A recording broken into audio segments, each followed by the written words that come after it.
remember the day well when my trajectory started changing. You see, I loved art and design, and one of my goals was that, you know what, I'm going to move forward and I'm going to eventually land myself at art school and get the six-figure job, like a lot of my friends who were into design and creativity, whether it was graphic design or video production.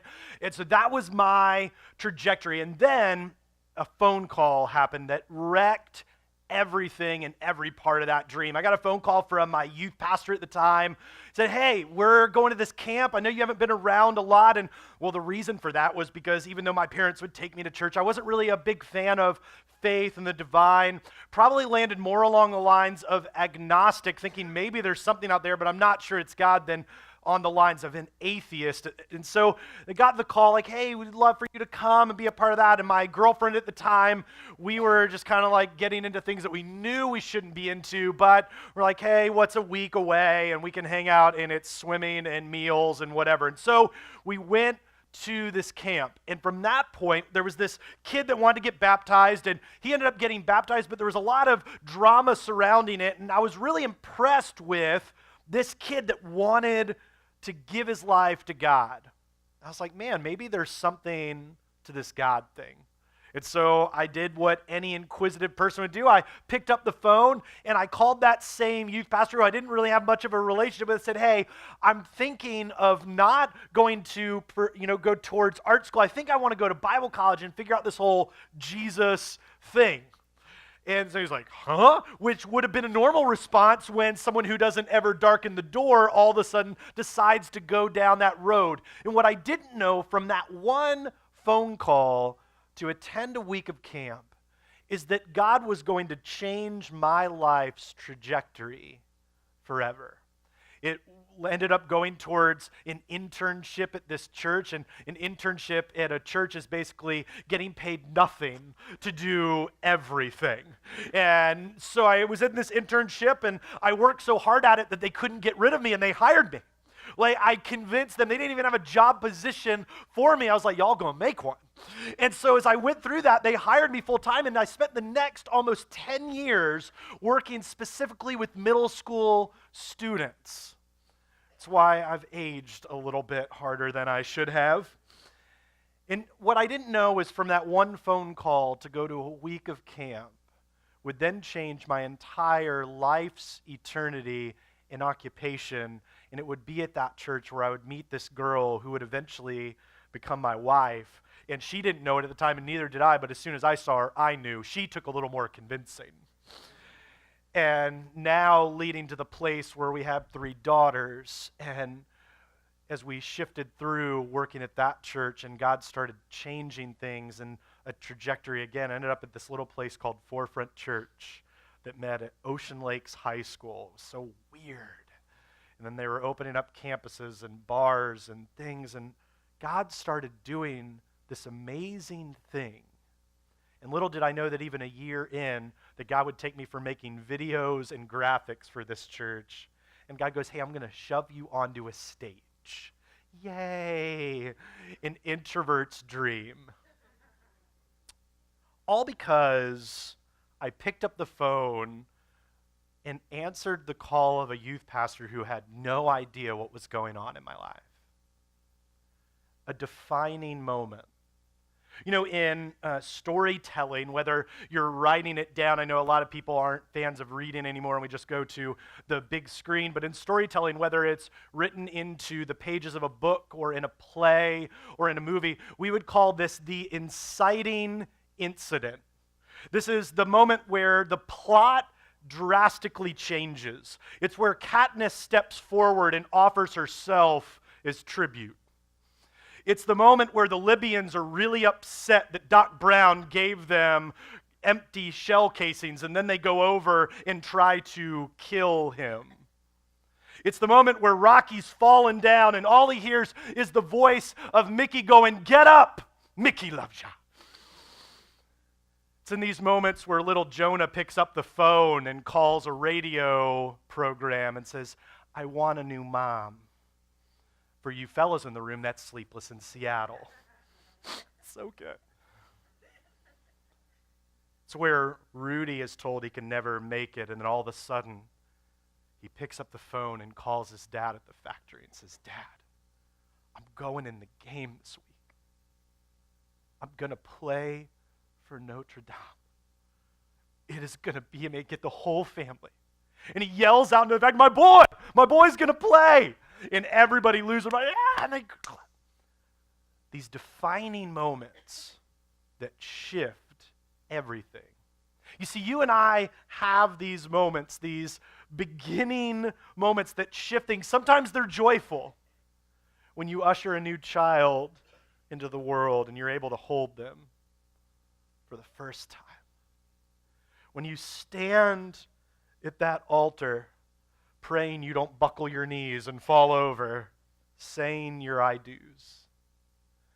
When you just take that big kind of gulp and you sign on your first home. That day that you ride that new car off the lot. And then it depreciates in value the moment you get off. There's these moments that are absolutely beautiful when we watch our kids graduate and walk across that stage. And then there's these moments, these beginning moments, these linchpin, inciting incidents that change us. For some of you, it's enjoying this summer as you send one of your kids off to college in the morning of what happens when they're away. It's opening up the computer and finding out through an email or through an image that your spouse, significant other, has been involved in things that you never thought. It's the loss of a loved one and wondering, how are you ever going to make it through? These moments change us. And while storytellers write these into books and plays and movies, these are based on real life moments that you and I interact with on a daily basis. And if you haven't had some of these inciting incidents yet, I'm here to tell you the good and the bad is that you will. You'll have these moments, and what do we do with these things? See, there were people all through the pages of Scripture in the Bible. It's why I love this book so much, that there's these joys and excitements and sorrows and hurts. It's in the moments that David, a young little boy, steps up to face Goliath and taunts him, just kind of flexes on him, this giant man, and knowing that God is on his side. It's Samson who gets his strength from God, in this woman Delilah that's trying to defeat him. And you women, you know how to get to us. And finally just whispers in his ear and gets his secret. And in that moment, everything changes. So when two women walk to the tomb of Jesus, expecting that, well, Jesus died, and so we expect them when people die, they stay dead. And they walk up, and their lives are forever changed when they find out that Jesus is not in the tomb any longer. These inciting incidents change us, and this book, these pages, this ancient text is filled with these moments where people are forever changed. And you have them too, from your relationships to jobs, to joys and losses. But we ask ourselves in these moments, where is God? Where is God in these moments, and how do I even see clearly that He's a part of this? And then how do you and I, as we see that He's a part of that, what is our response to it? Well, that's why we're starting this new 5-week series titled Altars. Now, no, we're not going to be sacrificing any goats during this series. We're not going to light anything on fire during the series, although that would be fun. Don't want to burn down the building. But what about these moments, the moments that pass us by? Because more often than not, we actually don't see that they happen.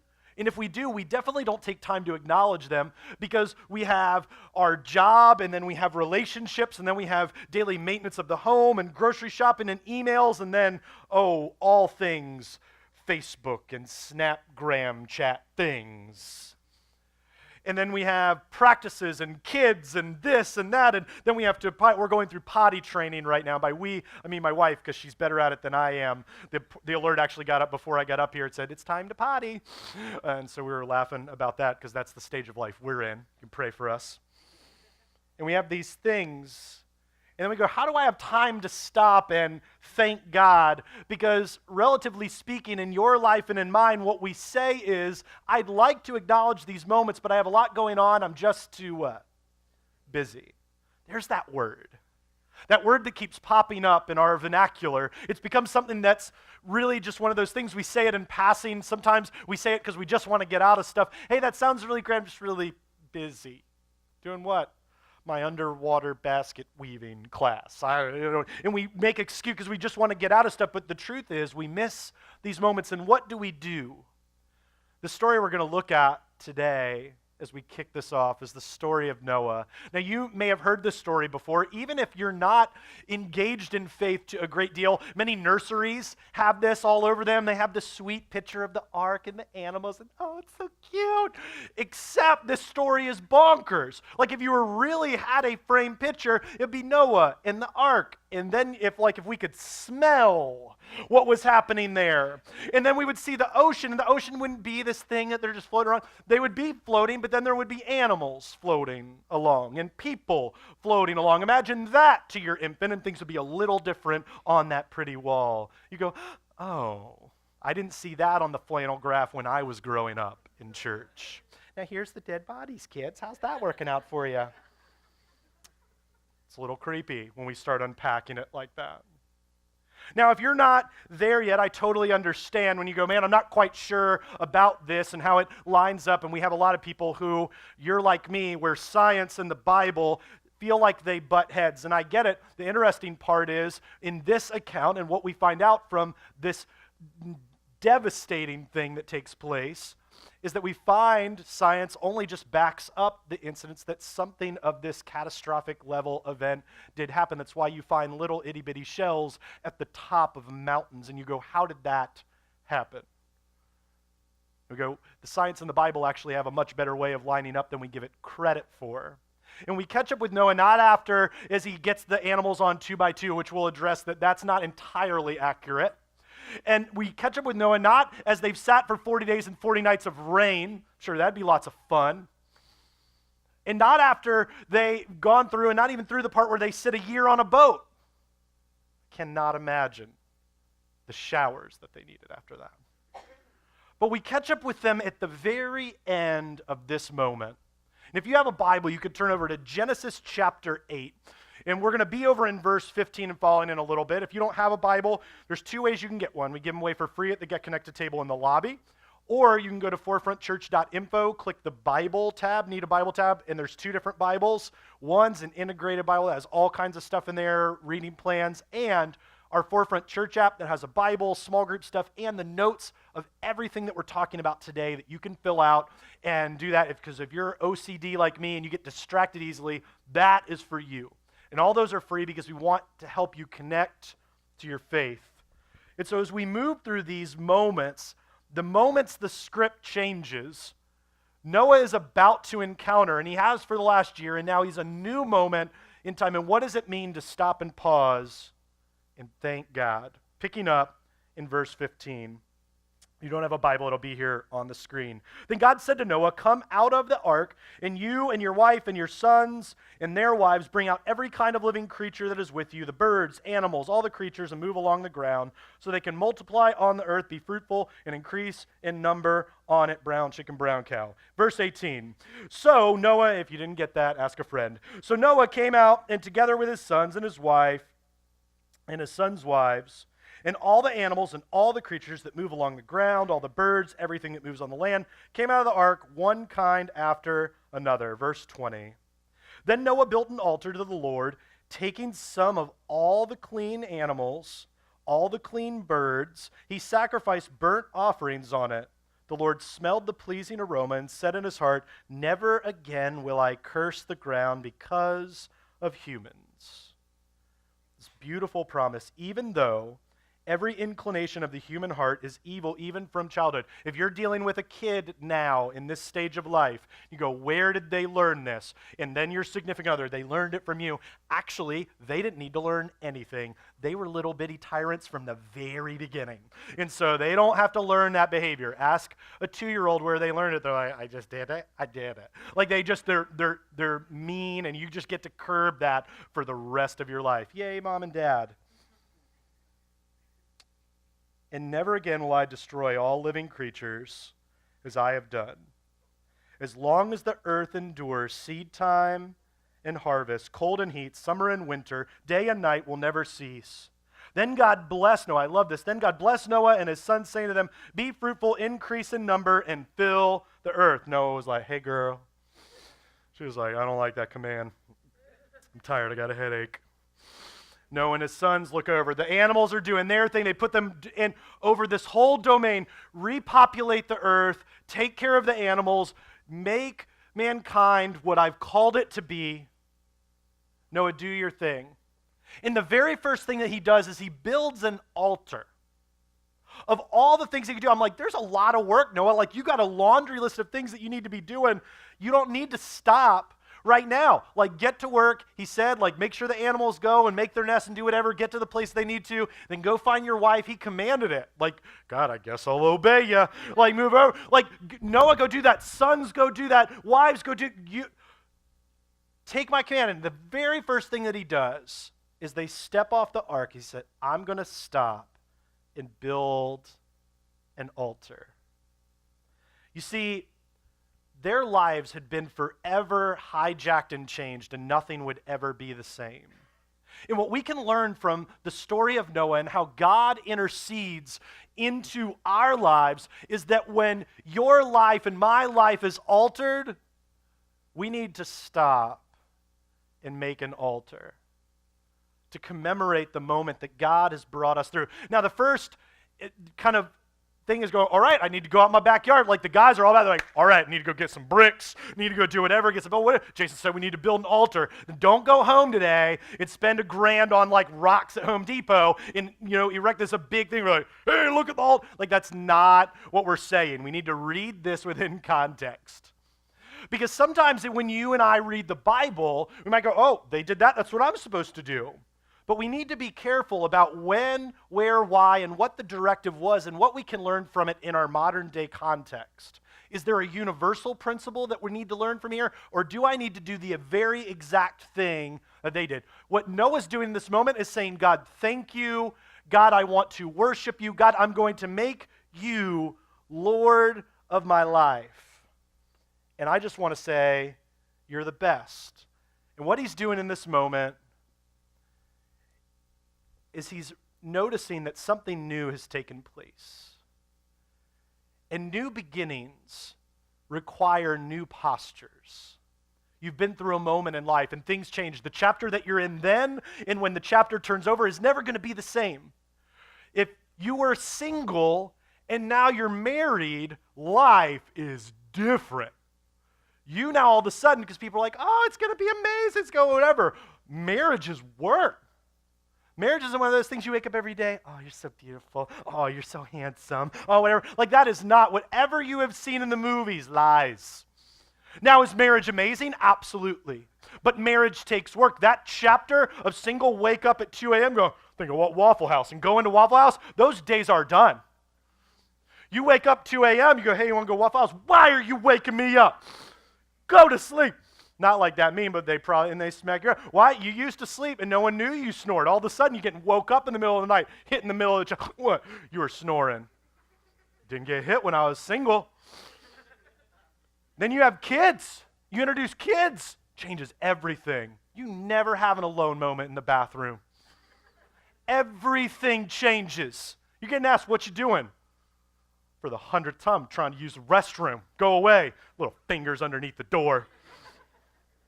Dear Jesus, help me. Everything changes. When you and I walk through something new, when you and I go through those moments, they require us to have new postures. The way that we talk, the way that we act is drastically different. I get this even firsthand not too long ago, a few months ago. Now, before I even talk about it, I don't want you to worry. I'm good. I'm breathing in and out. But I was standing here hanging out at our office, and I had a mild heart attack. Now, most people are like, what? Like, I'm healthy, I'm doing good, the doctors are fine, we've run kind of tests. They put me through a stress test. That stuff is not for the faint of heart. Good Lord Almighty. I'm like, you trying to kill me right now? Running me on a treadmill, feeling like I'm about to die. But they ran through everything. You're like, you're good to go. You need to change it. But what did they say? Hey, as we walk through this, you're going to have to change, just to make sure we can alleviate anything, you're going to change the way you eat. You're going to change the way you work out. You're going to change these pieces and things that you do so we can alleviate that because we want to make sure you're healthy. You see, the moment that inciting incident took place, everything changed. And you and I have these moments, whether it's medical tests that we get back, whether it's relationship stuff we had no idea, where things change. And Noah's walking through these moments right then, and he realizes that this altar moment is going to require him and is going to require you and I, when we walk through them, to have new postures. And one of the first things that God says to them is this boat kind of comes to a stop, and I don't really know how, why, whatever, but it's stopped. And they're like, all right, time to get off the boat. 40 days and 40 nights of rain, a little bit, it's like living in Seattle. A year long of just sitting on a boat with people. At that moment when God says, Noah, take your family and the animals and get off this boat, it requires for him in that moment a posture of listening. That he stops and listens to God and what he has to say. And you and I have been through these moments where God is trying to get our attention. And we go, I just don't understand where God is. I'm not quite sure that God is a part of what's taking place in my life. Whether you go to high school and you're just like, oh, God is not a part of this. This is awful. And you walk through the halls going, just get me through it. Or whether you walk to the job and you walk in and you're just like this. There's these moments, and God's a part of every one of them. But I don't know that we listen. It's like when we're sitting at the table to sit down for dinner, and my wife is trying to talk to me from across the room. And I'm busy listening to whatever happens to be on the TV at the time, and I'm listening to my daughters talk about Lord knows what, because that's just entertainment in and of itself. And then I'm thinking about, oh, there's the plants on the back deck. Yeah, the animal took the other thing. I need to buy a trap and kill all the animals that are back there and all this stuff. It's just, if you're a foreign PETA, sorry, but that's the way it rolls. And so all these things are pressing through my head, and she'll start talking like, hey, you can't hear a word I said, and then I won $1 million and a dragon ate my head off. And I'm huh, what? She's like, you're not listening to anything that I said. Why? Because we're distracted. And so there's these moments where God is trying to get our attention, and we're so focused on all these other things. And Noah stops in the middle of this chaos and begins to listen. And he has one command. Noah, take your wife, take your sons, and get their wives, and usher them off this boat and begin the work that I have for you. You see, and we have an opportunity in that moment to decide, are we going to respond to God, or are we going to react to our circumstances? Because there's part of that, it's like, I don't want to get off the boat. I've kind of gotten used to this boat. And I wonder, Noah might have been on the other side. Like, actually, I want to get off this boat. I've been with my wife. She drives me crazy in this boat, being cooped up. I'm tired of these animals. Imagine the smell. Oh my gosh, the smell. And all these things, like, just get me off this boat. I need to get away from these people for a hot minute. And we can react, but a lot of us don't like change. And so listening to God saying that this chapter's ending, a new chapter's beginning, we go, I kind of like the chapter I'm in, bro. God, I kind of like what's happening right here. I'm not quite sure that I want to venture over into this place, because over here feels really good and I know it. That's why so many people sit in moments, even if they're not that healthy for them, even if it's a relationship that's not that good for them, because the idea of stepping over and having that altar moment and stopping and listening to God is terrifying. But God says, I love you and I know better than you, and I know that over here feels like Busch Gardens. And over there just feels like you're getting lost in the woods. But I need you to leave this behind and move over and listen to me. See, Noah had a posture of listening. When my doctors started telling me, like, hey, even though you're healthy, all of the tests are fine. It seems like an anomaly, but hey, we want you to change some things. I could have heard them as saying, I'm fine, I'll change 0, because I'm fine. but they're like, hey, this happened and we're just not sure, and so want you to change some of these things to really help you, and it'll alleviate all that stuff. In that moment, I had a decision. And you have a decision as you encounter these moments. Are we going to listen to the people and moments that God has put in our place? Are we going to do our own thing? And it's in these altar moments that things begin to change. You know, it's interesting in that when we say, you know, that God can't sustain us. If I listen to him, I just don't know what's going to happen. Don't know if God's going to keep that moving. I love, in the very beginning pages of the Bible, it says, God said, let there be light.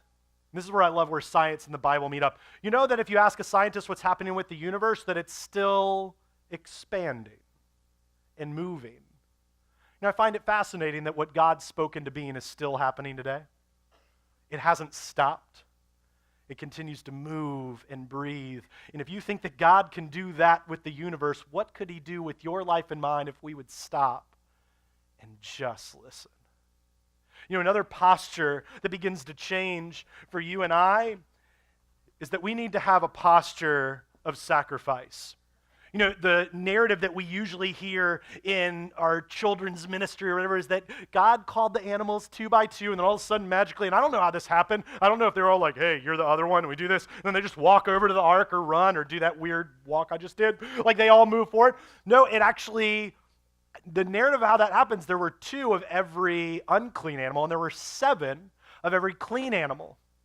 You see, God had a plan that as they would move forward, that Noah was going to sacrifice 1 of every clean animal to him, to bring a sacrifice to him, to consecrate and be saying, listen, God, I want this to be about you, and I'm going to sacrifice. And I wonder if Noah in the back of his mind is going, God, you told me to repopulate the earth with me and my wife and my sons and their wives, chickadee check, and we are going to repopulate the earth with animals, but you asked us to kill 1/7 of all of these animals. God, are you okay, man? You need some help with it? Like, you're asking us to get rid of things that seem really important. And I would say this, that in altar moments and in new beginnings, our new posture of sacrifice calls us to give things up that we had before, to go to places we've never been before. And if you do the same old thing over and over, expecting to get a different result, people would call you crazy or insane. And if you're in these moments and God is bringing you to something else, there's going to be things that have to be left in the old chapter to move over to the new chapter. And Noah sees this and he moves through. He said, listen, I'm going to follow you, God. I'm going to give these things up. And I'd say, will you trust that God has enough power and might to care for you? Or maybe I'd put it this way. Do you think God could do better with 90% of everything that you have and efforts that you have than you could do with 100% on your own? That God intervening in your life and moving through this, I imagine that Noah's just kind of like, I'm going to give this up, but I just don't know, but I'm going to trust you, God. And a posture of sacrifice teaches us that we give to God what he's commanded us. And anyone that I've ever seen that has honored God, now I'm not saying that they're rich, I'm not saying that they have a big house, but I've watched as God has moved in their life and revolutionized it. Which leads to the next piece and final piece as we build these altars, is that there is a posture of worship. That God is the linchpin that holds all things together. It says that the aroma of the altar and the aroma of the sacrifice was pleasing to God. The guy goes, listen, I absolutely love what's happening here because it was worship to him. Because the very first thing, there's all that stuff, the laundry list. Imagine if God said to you, wipes the slate clean, which he won't do because he promised he won't do anymore. But say for instance, he just said, wiping the slate clean, and it's you and like 4 other people. Go and take care of business. I would get to work.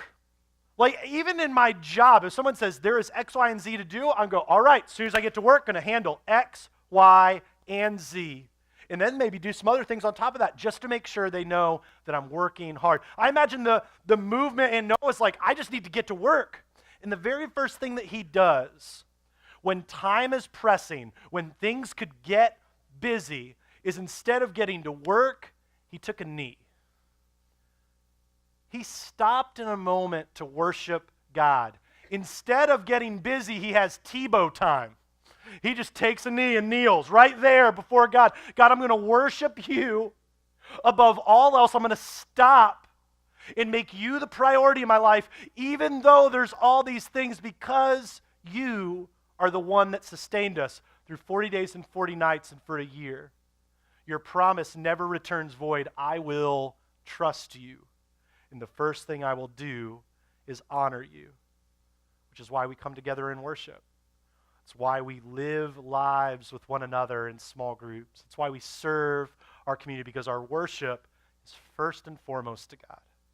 You know what's interesting is that as Noah stops and does this, the very next verse in chapter 9, verse 1 that we read says, and then God promised to never flood the earth again, to bless them, be fruitful and multiply, and move forward. God promises him blessing because he followed him. Now, I'm not saying, we can get into the whole, does God change his mind? Would God go like, hey, you didn't follow me, smite you out, all these things. I think that God still would have been like, all right, you didn't stop to honor me, but I'm still going to bless you. But you know what I've noticed in people's lives, and not in a monetary way, but every time I watch someone honor God and stop and go, thank you, that God returns his favor and blessing to them in the way that their kids are being raised, in the way that they see things clearly in their relationships, that God changes the stage of things because they stop and honor him. And maybe for you, your first step in that is to go, you know what, I'm going to follow God. And maybe you're still searching after this. You go, I want to have a Noah, in that inciting incident moment with God. I would say one of the most concrete, beautiful ways to start that journey is to stop and say, God, my life is now about you, and I'm going to get baptized. We watch it happen all the time. We watch it in the video. Our student ministry, there's something in the water, no pun intended. Like, they just keep like, I want to follow Jesus. I want to follow Jesus. I watch it in our adult ministry, and it happens all the time in this horse trough. And it could happen today for you. That you just go, I want my life to be foundationally about God and God alone. Maybe for you, you've been following him a while, and you've stopped occasionally to thank him, and stopped occasionally to honor him and worship him and listen and sacrifice. But if you look at your life right now, it just feels like you're on that wheel. You know, you're the hamster. Just keep on trucking and you're never going to stop. I can't stop. I have to keep trucking along. God's going, no, you don't. I'm the one that takes care of you.